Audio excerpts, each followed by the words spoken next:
متأهلی یا مجرد؟ متأهل. خب یه زنگ بزن به مادر شوهرت بهش بگو حالم خوب نیست، بیا پیشم ببینیم ریاکشنش چیه. اوکی. سلام مامان، خوبی؟ سلام، خوبی؟ مرسی، سلامت باشی. مامان میگم من عمل کردن حالم خوب نیست، چند روز میتونی بیای پیشم بمونی؟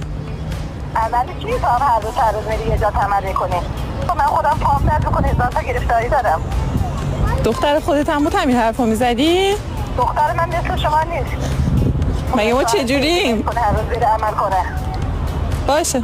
مرسی. خدافظ. حالا زنگ بزن به مامان خودت، همینو بهش بگو. سلام مامان، خوبی؟ سلام مامان جان، خوبی؟ قربانت، سلامت باشی. مامان میگم من حالم خوب نیست، عمل کردم، میتونی بیای چند روز پیشم بمونی؟